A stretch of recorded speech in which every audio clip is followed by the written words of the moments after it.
Twilight heartthrob Robert Pattinson already has a legion of dedicated fans, and he could add a few with his latest role as a rebellious young man named Tyler in the new movie called Remember Me.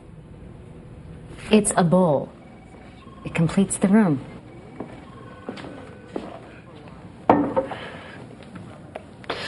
This is a bowl. I'm sorry. Tyler. I guess it was just here to tease me. Hey, Robert. Good morning. Welcome back. Hey. So you get to sit here and talk about something other, for a little while at least, other than the vampire saga. Is that refreshing for you, or do you feel like you're working without a net? No, I do. I've just got used to my pat answers to all the Twilight questions. I found them very, very easy, and now I'm kind of I'm just treading water in every interview. Like, I was walking in here first of all, and just Al outside is like, "So what's Remember Me about?" I'm like, I have no idea. Well, let's talk about it a little bit. You play Tyler, described as lost, rebellious. What else do we need to know about him?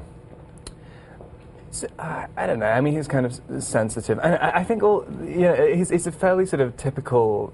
It comes in a tradition, a sort of long line of young male characters, but I don't know. I guess it's just the writing is just very subtle and it seems very realistic. I mean, he is, this kind of rebel without a cause type of thing. I'll have that.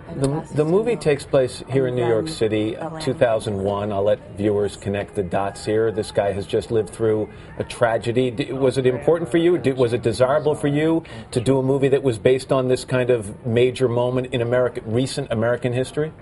Yeah, I mean, there seemed to be something, when I first read the script, there just seemed to be something about it that it didn't really feel like a film. It felt like there was a massive... I couldn't understand the reason behind it, why it was written there, but it seemed like there was a reason to do it. It seemed like it wasn't just written just to be a film. I don't know, there was just something special about it.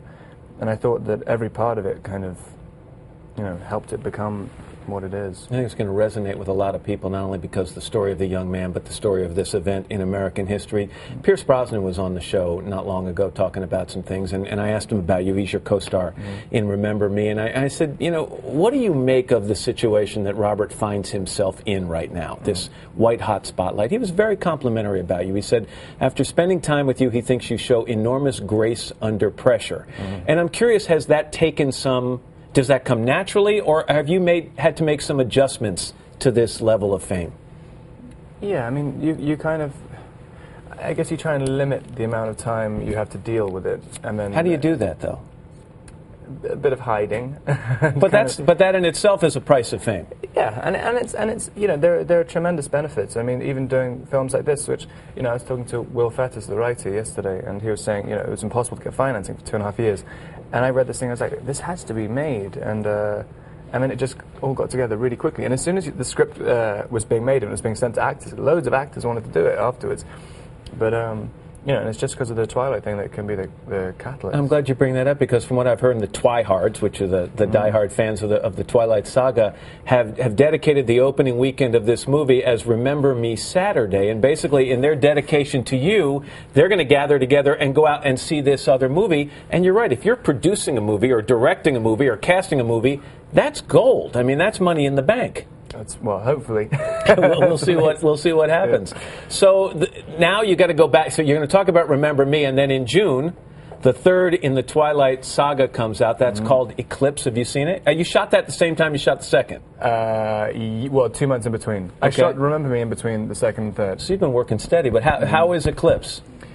I haven't seen it yet. You haven't seen anything? I just saw the trailer yesterday, which is on the front of Remember Me. Which is the title. I can never pronounce Remember Me. You might want to get that down on the next couple of weeks. After Eclipse comes out and you do the publicity for that, are you going to forget the word vampire for a while? Or is there a part of you that might consider jumping back into this pool? I don't know. I mean, I don't have anything particularly against vampires. I mean, I mean, I don't even mind. People have been asking me about Breaking Dawn, the last one, if it's going to be split into 2 or 1. And I mean, I really honestly don't mind if it's 2. I think they're great fun to work on and people really like them. So I think, I could do them for a while longer. I just don't think I'm going to look 17 for very much longer. Well, none of us do, believe me. There's an interview in Details magazine with you, and it's getting some attention, controversial over some of the things you say, but also the fact that you pose with a lot of naked women in it. I don't really have a question about it. I just wanted to say you get to pose with a lot of naked women. Is it inevitable that when you do as many interviews and have as many photos taken of you as you do, that sooner or later something's going to pop up as controversial? I mean, I guess so. I mean, if I didn't have to do interviews, then I wouldn't do any. I mean, it's like nothing against anyone, but I mean, it made me feel real special there, Robert. Thank you. I mean, it's just like no one's particularly interesting, and it's like if you just do pat answers to things, then people get sick of you for that, and you try and think of something to say, and people get sick of you for that. I mean, it's just like But with the thing with the naked women as well, I offered to do a naked photo shoot. No one wanted to see it. We started off with me naked, and then they're just like, actually, just forget it. Remember Me opens nationwide Friday, March 12th. Robert, thanks Thanks so very much.